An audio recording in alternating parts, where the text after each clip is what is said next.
Back in the here, ladies and gentlemen. Score update brought to us by PLDT My DSL 16-3 USD. Let's take a look at some of our set highlights right now, and we promise you it will be a USD. Well, the score is 16-3. Dito yung score for Ateneo. At sabi ni Tabaquero dito sa play na ito, anong habol-habol pa ginagawa nyo dyan? Well, speaking of Tabaquero, nakikita natin yung mga players and the assistant coach ng San Sebastian taking in the action. The loser of this game, of course, will go up against San Sebastian. So they're watching this intently. Go ahead, Noreen. that's right. Speaking of Tabaquero, she has yet to commit an error in terms of attacks, 100%. Maizo as well, 100%. Welcome back to the Shakey's B-League, Michelle Carolino. 17-3. And now the captain, Aiza Maizo, to serve. Here's Gabriel. Barry Pasqua with a dark sense of humor, really. Here is Di Maculangan setting up Carolino. Sontaya with a dig. Here's the setup now for Phil Cainglet. Turn back. Soriano on the back set for Cara Acevedo. Tabaquero keeps it alive. Here's Ortiz setting up Carolino. Long rally, huh? Here comes Cainglet. Dug up by Curato. Maizo. Dug up by Ferrer.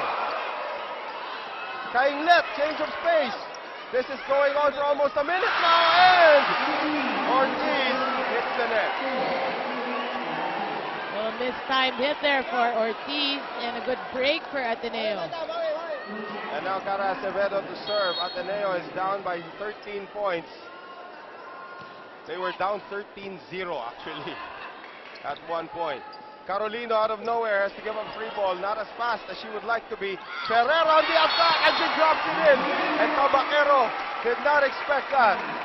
Smart play by Jem Ferrer, a good tip, totally fooling. Alam ni Carolino kung ano mangyayari. Si Tabaquero talaga. And if it's one family pizza, it's gotta be Shakey's. Ateneo with the first time they've gotten back-to-back points. Cainglet, change of pace there. Di Maculangan was completely fooled. So if Ateneo cannot go to their 8th game, they gotta have a plan B. That's right, just vary your shots. You have to change the pace. You gotta keep UST on their toes. 17-6. Here's Di Maculangan. Carolino misses. She hits the line. It looked different from where we were sitting, but the linesman ruled it in. Well, Ateneo did not contest the call. Right. 16-8. Ferrer. Nice setup for Charo Soriano. And it looked like there was a check ball against Rhea Di Maculangan.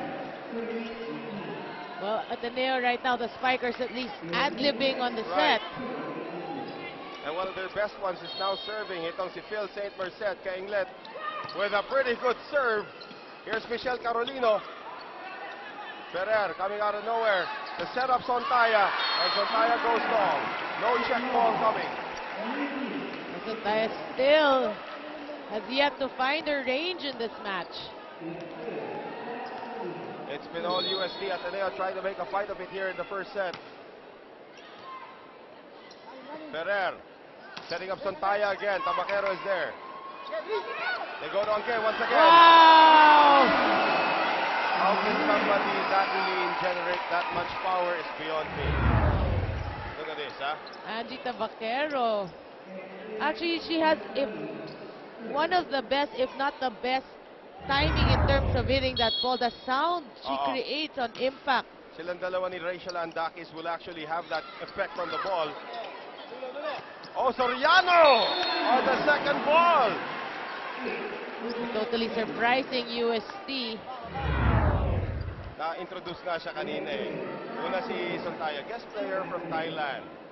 Tapos na si Charo na guest player from the Philippines. Let's see if Charo goes to that patented jump serve. There she goes.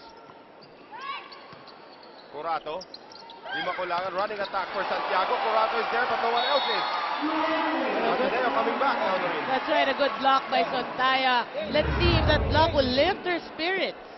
And our super dikit block, the tallest on both squads going at it. Mighty Bond, Mighty Bond, Mighty Strong, Mighty Bond, Super Dikit blocked that time. Maria Rosario Soriano. Jessica Curato. Angelita Baquero. And it's been a Tabaquero show here in the first set so far, Doreen. That's right. She's been on fire. Timing-wise, she's really 100% right now. 21-9. And back to the person who served 13 straight times. Rhea Di Maculangan.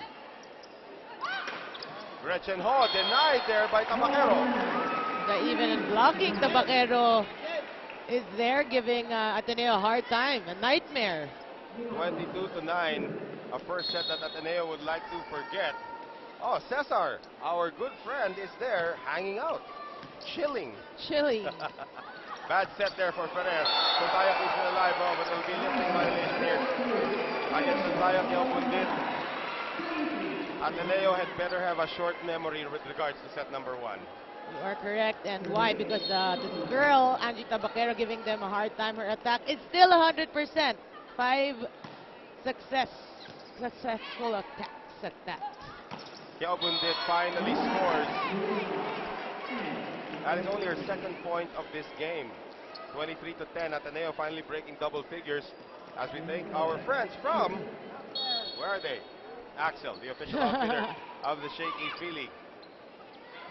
Tabaquero finding the line. Even out of position, Tabaquero can score. Exactly. And you know what? If you can't find Axel, just look at what the players are wearing. Exactly. The beautiful outfits and uniforms. Set point for UST. Complete dominance in the first set. Santiago will score an ace. And UST just ran over Ateneo there in set number 1, winning it 25-10. UST doing a good job here in this match. That's our shaky play here. Noreen, makikita natin even on the service. Soriano is able to score. 25-10, UST won the first set.